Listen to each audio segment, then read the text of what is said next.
You all have been waiting for it, and we're finally back with Small Business Sunday. I have had plenty of midweek music maelstrom, band interviews going up, but there has just been so little time to, take part in Small Business Sunday, but we're back. And this is our first installment for 2022. Things got so hectic back around holidays, and I did have to stop interviewing for a while, but I could not be more excited for my guest. How are you doing today? Would you like to introduce yourself? I'm doing good. I'm Don Hahn. How are you? Oh my God, I'm thrilled. That's how I am. I'm thrilled.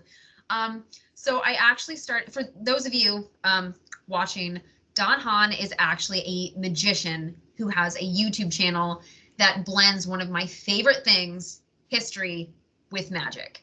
I started just kind of following some different pages that looked interesting on Instagram, and yours got recommended under pages I might like.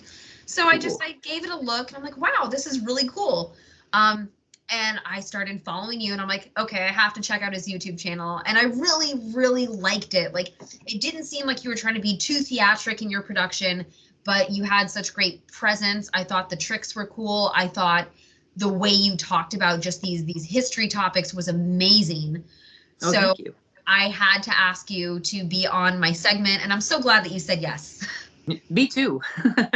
Yes. History is fun to talk about. I enjoy it immensely. So being a magician, like that has to be something that's so cool. It's like, oh, so what do you do? I'm a magician. Actually, no. The magician thing doesn't come up a lot unless I'm actively doing magic, like at a show or like here, or like on my YouTube channel. But I focus more on the history and day-to-day life. Magic is more stuff I practice until I actually whip it out. Like usually filming for my YouTube channel nowadays. Okay. So do you have any background in history professionally? No, none whatsoever. I am obsessive. That's about it. So it was a hobby. You're just a run-of-the-mill history buff who also loves magic. Yes.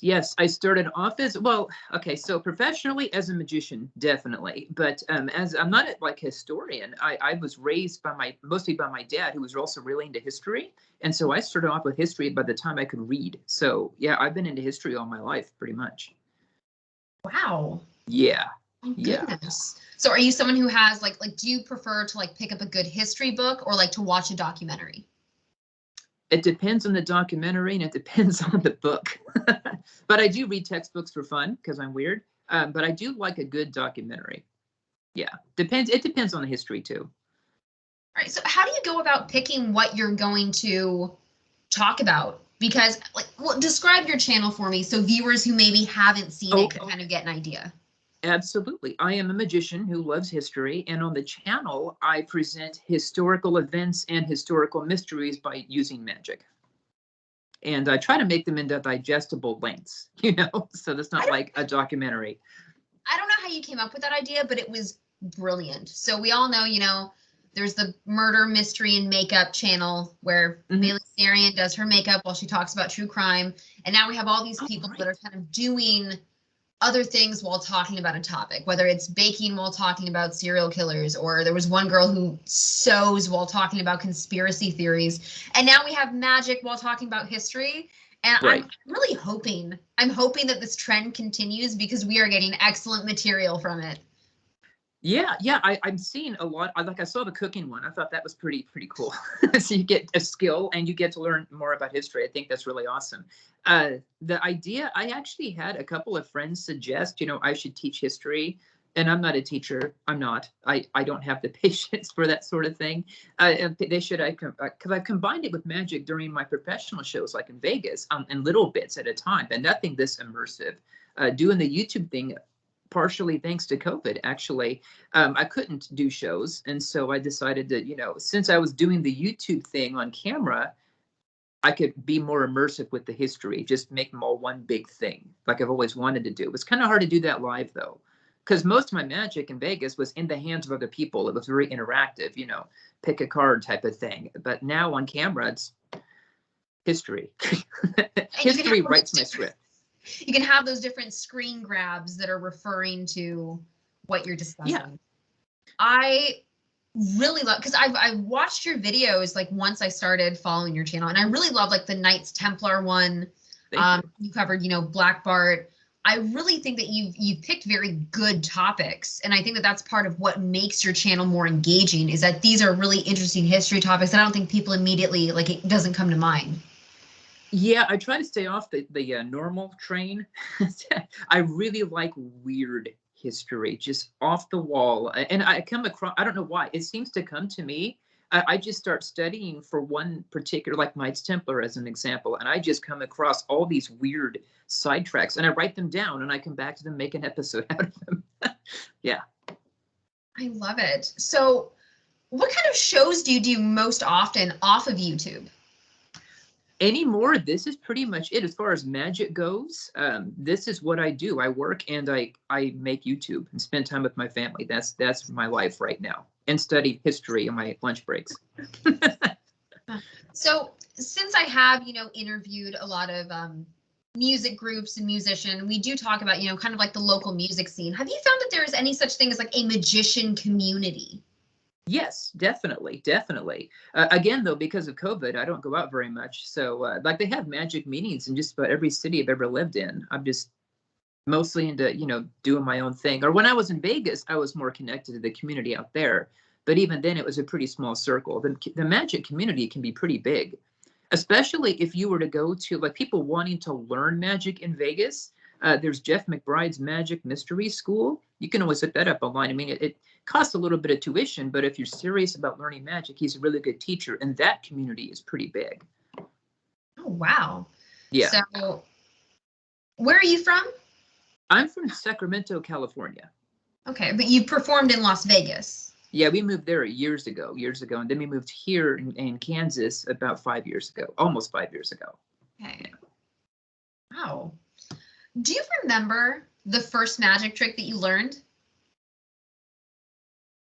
Yes, it was a jumping quarter.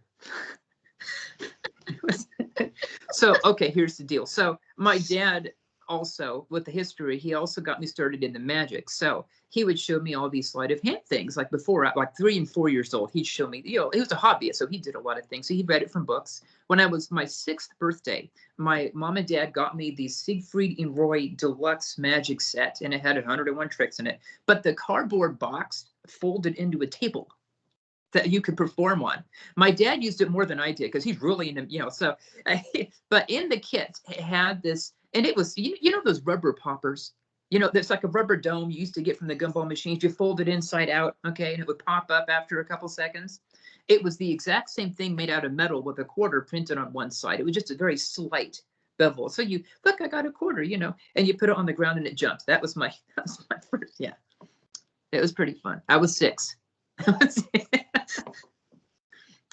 Now, how long did it take for you to learn magic to the point where you felt confident performing it in front of an audience? Confident? I mean, I tried doing it since I was 6.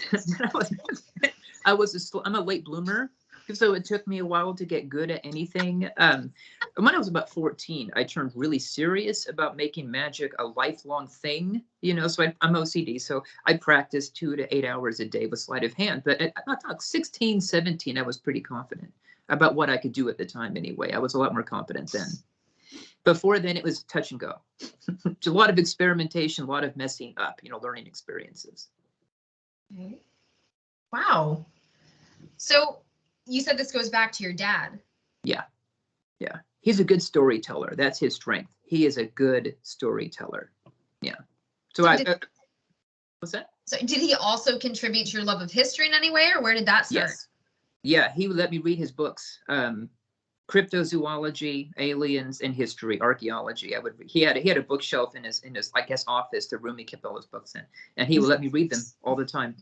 Those are some fun topics. Yes, they are. So I was watching some of your shorts. You have those little reels on YouTube that I think are a great bite-sized way to kind of just get into. I love the vampire one. That one was really cool. Thank you. Like I said, that's such a weird thing. I just like weird tidbits of fun, you know. Yeah. So as far as magicians, who are some that you'd say you admire? David Copperfield's my favorite, hands down. He's a good storyteller. That's right. So you did do an interview with, I believe it was Kyle Yates. Yes. I watched awesome. the interview. I loved it. You have just had a really good, in my opinion, a very good presence on YouTube. Oh, thank you. You might not have the most subscribers, the most views.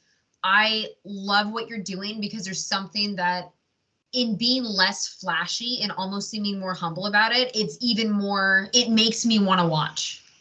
I am so glad to hear that.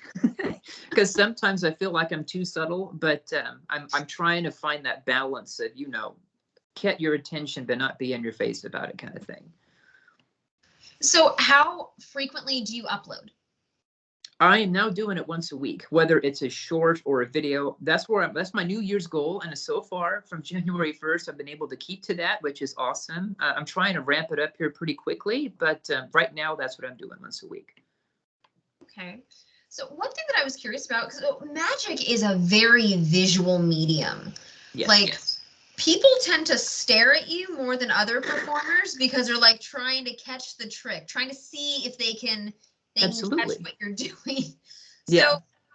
So how do you get over that? Because I feel like you need to be any kind of performer, not have too much stage fright. But do you ever get intimidated by that because you feel the eyes on you? I used to, like when I was in my early 20s, first half of my 20s, until I was like, oh boy, maybe in my late 26, 27. I don't know what happened there, but for some reason, awkward silences, staring, I didn't care anymore. Because when you get to learn what people think and how they feel as a generality, you encounter so many situations. You have commonalities you start noticing, and none of it's really bad. Nothing we'd really be afraid of. It's just stage fright. And for some reason, and I can't tell you what it was, when I was like end of my 27, almost 28, I just clicked. No more of a problem with that. I still get nervous when I do a show, or even doing this interview. I still get nervous, but stares and everything, no. People looking at me, I don't have a problem with. Thank God. Have you ever messed up a trick in front of people? Like when you're performing? Yeah. Oh yeah. You get good at making mistakes look like they're done on purpose when you make enough mistakes. Okay. I've made a lot of mistakes. Lots of learning experiences, yes. So when you decided that this was going to be a path for you, how did that make you feel? Like, did you start to feel more confident? Like, did you start to feel, this is something that I love, just having my name attached to? Or was it something that you had to ease into more slowly? When it came to magic, it was a slow ease-in thing. Like I said, I didn't get confident until 16 or 17, and even then I was still shaky. But as far as the YouTube thing goes, I've never felt more confident in the direction I'm going than right now, which is weird because I love interacting with people, but I love the interaction I seem to get more interaction online now when I'm presenting the history with the magic, if that makes sense. So this is the most confident I think I've ever felt. I don't know if I should feel that way, but I do. You should. Thank you. So how do you said that you love the weird history. So I take it you go about choosing things that are maybe interesting to you, but do you ever stop to think, what is something that might really pique my audience? Like, how do you choose which topic to go with in relation to what you think is interesting versus what you think might appeal to your audience? Like, how do you determine what might appeal to that audience? As a magician, I have learned that mystery makes good entertainment, and people like mystery. So when I'm researching the history to find what I'm going to make an episode or a short video about, I always go for mysterious. So if it's not a well-known fact, so what I'll do is I'll look up a fact or a mystery, and I'll look it up online to see who else talks about it. And if it's all over the place, no, I'm probably not going to do it. But if it's not well covered, or if I feel like I can cover it in a different way, that's how I choose, because there has to be some kind of mystery there, otherwise people get bored. So obviously, like when you were doing the affection of war with the envelope. So how do you go about determining what trick is suitable for what you're talking about? Because there was a clear tie in there. Like, do you ever have to come up with certain tricks on your own? Yes. especially now. Okay, it's another interesting thing. So when I did magic in real life, like in Vegas, interacting with people in their hands and stuff, I did a lot of my own presentations on what were already classic magic effects. And to an extent, I still do that here. I mean, nothing's really new, you know, just the presentation. But when it comes to the video, like tying certain props into certain history, I don't know, it's kind of hard to explain that one because it's more of an emotional thing, how I think people would be affected emotionally by what they're watching. So you really have to put yourself in their shoes, or that's what I try to do. Anyway, I don't know how successful that is, but that's what I've been working with. And so, yeah, I'll take classic effects. Of like the cutting and restored ribbon is not a new thing. Putting it in an envelope is not a new thing. That's not my invention, but the presentation just worked so well with the history bit. So it worked together. But some of the things, yeah, I've got to totally rewrite what I know and make it completely different to fit the history. Goodness, you kind of do a little bit of everything, don't you? I have to, yeah, or I feel like I have to. Yeah, when I first made the transition to video, doing the YouTube thing, it was really, really hard for me to get used to and feel comfortable at all about, because it was such a different thing. Performing magic for a camera is so different for me anyway than it is actual people. So that was a tough one to get over. So I had to get better at a lot of different things I wasn't used to dealing with, or not dealing with in that case. No people. Fair enough. I haven't stopped to think about that really, but I guess when you are used to having an audience, it probably would feel completely different when it's just you and the camera. Absolutely. My magic changed.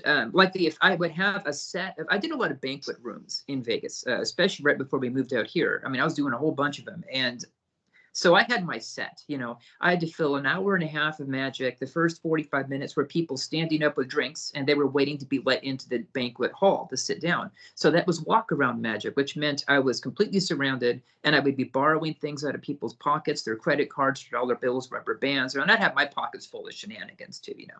And so then they would get seated, and now I'll be doing a small stand-up show, which is totally different, because now instead of performing for 3 or 4 people or a group of 10, now I'm doing it for a seated audience of 10 to 15 at their table. And so it was really a great learning experience for me. But I had my set. I had the like 10 effects I would have in reserve to do this kind of audience or whatever magic I was doing. Here, every episode is something different. So I'm always having to invent something, new angle or new presentation on something, which I like. I like keeping on the toes, you know. Well, it's certainly not monotonous. Thank you. I don't want to be. I cannot wait to see what else you have going on. Thank you so much for doing this interview, because Absolutely.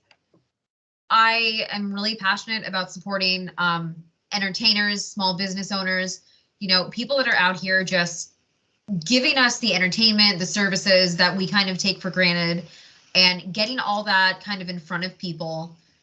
That's really important to me. That's why I started this project. And I cannot thank you enough for doing this interview. This has been fabulous. Absolutely. Thank you for having me. Of course, I will link your Instagram and your YouTube channel in the description. Guys, this has been Don Hahn. You can find him at In the Margins. Since you're already on YouTube, go do that now. Type in the margins, exactly what we're talking about. Because usually, you know, I have to direct someone to a website or Bandcamp. No, you're already in the right spot. Go In the Margins. It's 3 words. Bandcamp sounds like fun. I don't know. I've never been to a Bandcamp. Oh my God. Yes. Don Hahn, In the Margins. We cannot wait to have more Small Business Sunday coming up for you. This has been fantastic. And again, Don, thank you so much. Thank you for having me here, Miss Ariel. I appreciate it. It was fun. Thank you. We'll be seeing you guys soon.